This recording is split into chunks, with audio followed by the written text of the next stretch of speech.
Hai guys, kembali bersama saya Hendy. Pada kesempatan kali ini, saya akan merangkum alur cerita film Jepang berjudul Hot Route atau Jalan yang Bergejolak.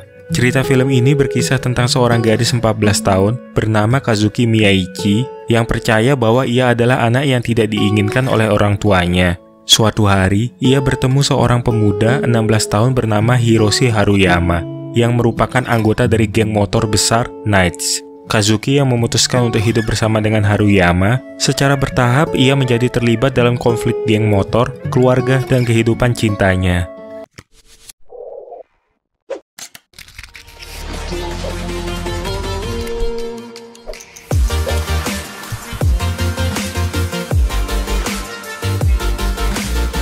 Kazuki Miyaichi adalah seorang gadis SMP yang pendiam.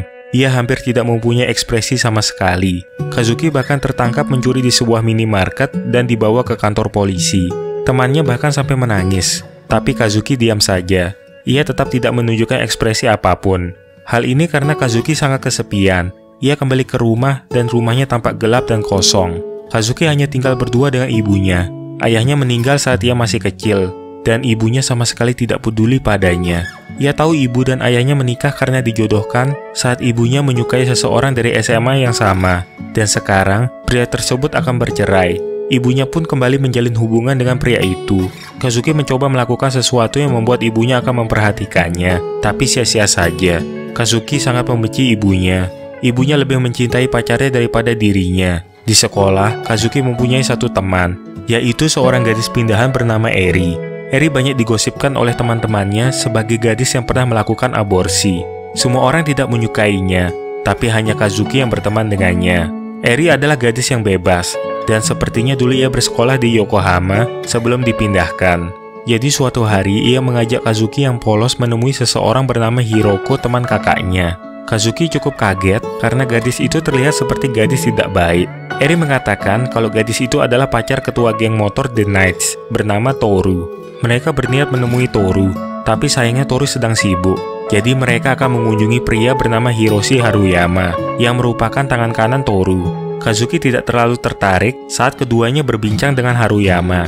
Ia hanya duduk agak jauh sambil memandang ke laut, tapi mata Haruyama menangkapnya dan tertarik pada Kazuki.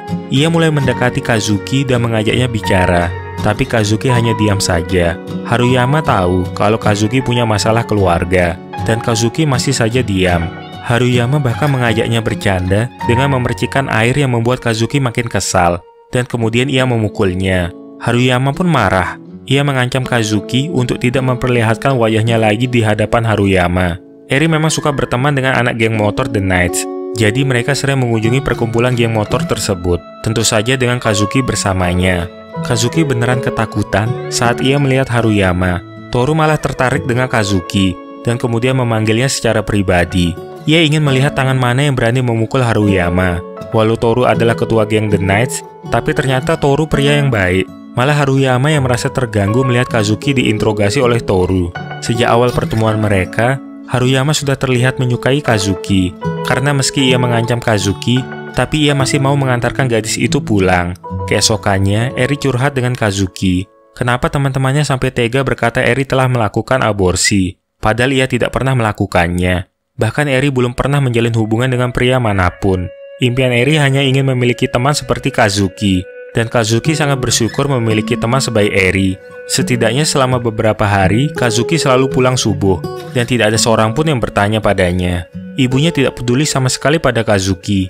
Itu sebabnya Kazuki lebih suka keluyuran. Meski ia memang jarang bicara. Ibunya malah bertanya kenapa Kazuki berubah. Tentu saja Kazuki berkata kalau yang membuatnya berubah adalah ibunya. Keesokannya, ketika Eri dan Kazuki berjalan pulang sekolah, sebuah mobil menghampiri mereka. Ada dua cowok yang mengajak untuk jalan-jalan ke tempat manapun yang mereka suka. Karena Eri dan Kazuki yang masih terlalu polos, tanpa pikir panjang mereka pun ikut. Tapi di tengah jalan, mereka justru dibawa ke tempat sepi, di mana sudah ada mobil lain yang menunggu mereka, yaitu teman-teman dua cowok tersebut.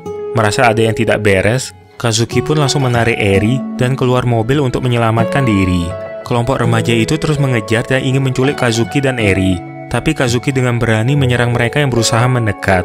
Di tempat lain, Haruyama yang sedang bekerja mendapat panggilan telepon. Kazuki yang merasa ketakutan bersembunyi di sebuah gedung. Dari luar, kelompok cowok itu masih terus memburu Kazuki dan Eri. Kazuki hanya bisa menahan sakit karena tangannya terluka. Beberapa saat kemudian, Kazuki menjerit saat ada yang membuka pintu. Ternyata yang datang itu adalah Haruyama. Mungkin awalnya Kazuki mengira semua kelompok pria sama saja, tapi anggota geng motor Knight orangnya sangat baik hati. Sampai-sampai Haruyama rela meninggalkan pekerjaannya untuk menolong Kazuki. Di sana bisa terlihat bagaimana khawatirnya Haruyama pada Kazuki. Eri menangis terisak karena kejadian itu, tapi tidak dengan Kazuki. Ia hanya diam di pelukan Haruyama. Haruyama pun mengantarnya pulang ke rumah. Mungkin ia tahu Kazuki adalah tipe orang yang akan memendam semuanya sendirian. Jadi ia kembali ke rumah itu dan melihat Kazuki duduk di lantai. Akhirnya untuk pertama kalinya, Kazuki menangis di pelukan Haruyama. Meski saat itu yang ia panggil adalah ibunya. Kazuki pingsan dan tidak sadarkan diri selama 2 hari. Ia terbangun di sebuah rumah yang Kazuki bisa langsung menebak kalau itu rumah Haruyama. Lebih tepatnya rumah orang tuanya. Kazuki baru tahu kalau kondisi keluarga Haruyama sama sepertinya. Tapi setidaknya ibu Haruyama sudah menikah dengan pria lain dan dia sudah memiliki adik tiri. Bedanya, ibu Haruyama sangat perhatian dan penyayang, mau merawat Kazuki hingga pulih kembali. Mirisnya, ketika Kazuki pulang, ibunya malah bertanya kemana saja Kazuki beberapa hari ini. Bagaimana si ibu bisa ngerti putrinya kalau tiap saat Kazuki pulang, ibunya selalu tidak ada di rumah. Makan bersama pun jarang. Sekalinya makan mereka tidak bicara.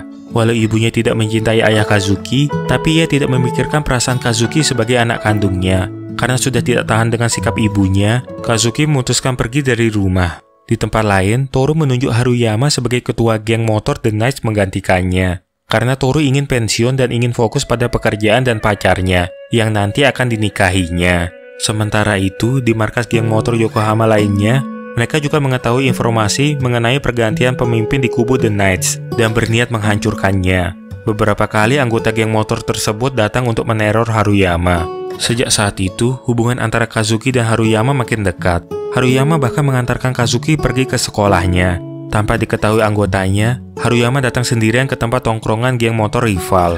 Sambil membawa pipa, ia berusaha menerobos hadangan anggota geng hanya untuk menyerang pemimpin mereka. Tapi tetap saja Haruyama tidak mampu menghadapi mereka sendirian dan harus kalah. Kazuki yang melihat kekasihnya terluka, tanpa sadar meneteskan air mata. Walau ia selalu mengatakan dirinya tidak menangis. Melihat itu, dalam hatinya Haruyama merasa hingga saat ini, ia benar-benar tidak tahu harus bagaimana menghadapi seorang gadis.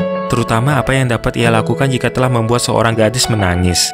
Seandainya ia tiba-tiba mati, apa yang akan terjadi pada Kazuki?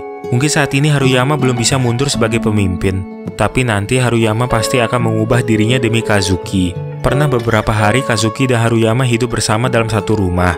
Di sanalah hari-hari paling bahagia bagi Kazuki dan Haruyama. Awalnya saya berpikir kalau sudah terjadi hal yang tidak-tidak pada mereka, tapi ternyata Haruyama sangat tulus mencintai Kazuki.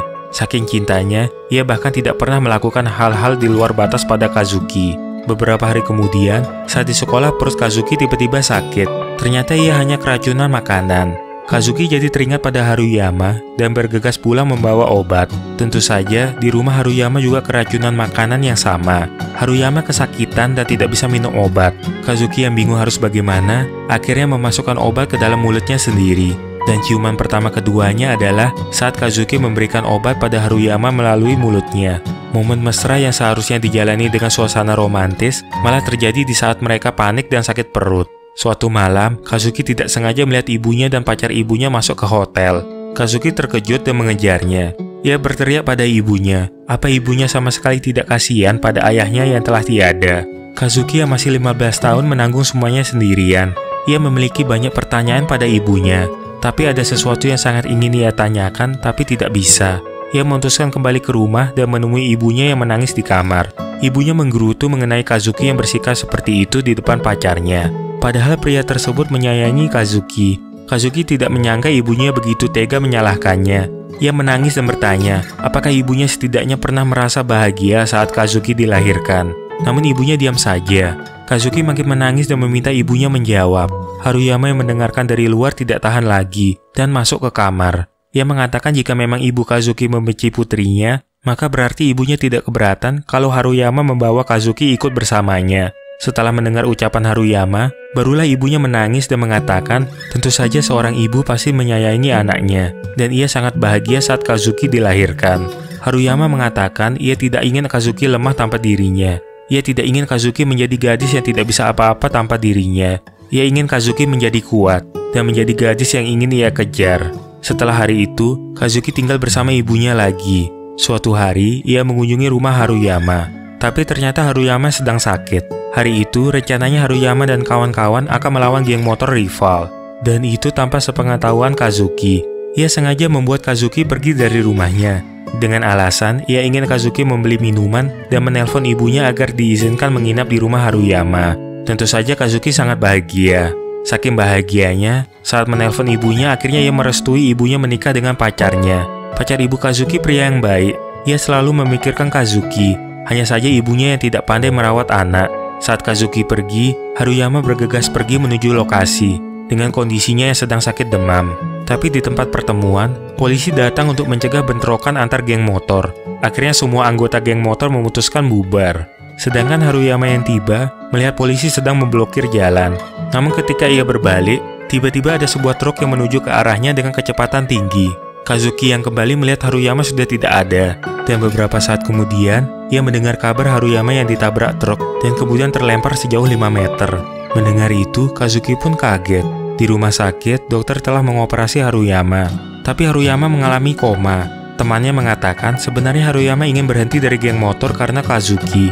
Ia berkali-kali memikirkannya. Tapi karena sekarang ia menjadi ketua geng The Knights, Haruyama tak mungkin meninggalkan yang lain. Ia bahkan berjanji pada dirinya sendiri, setelah malam itu ia akan berhenti. Dan itu adalah malam terakhirnya membuat Kazuki khawatir, karena dirinya dan geng motor. Ia akan menghentikan semuanya. Tapi takdir berkata lain. Setelah kejadian itu, Kazuki kembali diam, tidak mengucapkan sepatah kata pun dengan pandangan kosong. Ia bahkan tidak makan, tidak minum, dan tidak bergerak dari tempatnya setelah Haruyama kecelakaan. Pacar ibunya mengatakan kalau Kazuki sangat membutuhkan ibunya di saat sekarang. Kondisi Kazuki sangat terpukul. Beberapa hari kemudian, ibunya mengatakan kalau ia mengajak Kazuki untuk menjenguk Haruyama. Mendengar itu, Kazuki merasa kalau Haruyama sudah meninggal. Ia bersedih karena tidak bisa hidup tanpa Haruyama, dan ia tidak ingin Haruyama meninggalkannya. Padahal ibunya bukan mengajak Kazuki menjenguk Haruyama karena sudah meninggal, melainkan karena Haruyama sudah sadar kembali.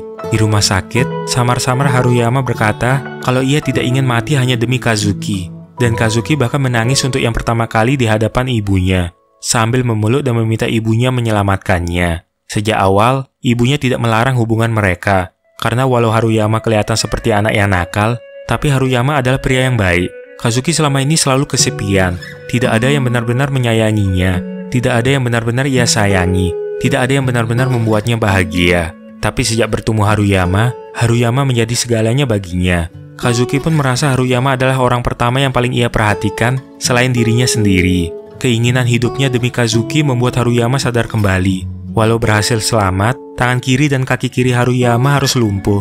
Namun hal itu tidak menghalangi keinginan Haruyama untuk terus berjuang demi hidup dan orang yang selalu mencintainya. Ia bahkan mendapat kesempatan bekerja di suatu pabrik, dan Kazuki selalu menemani dan mendukung Haruyama.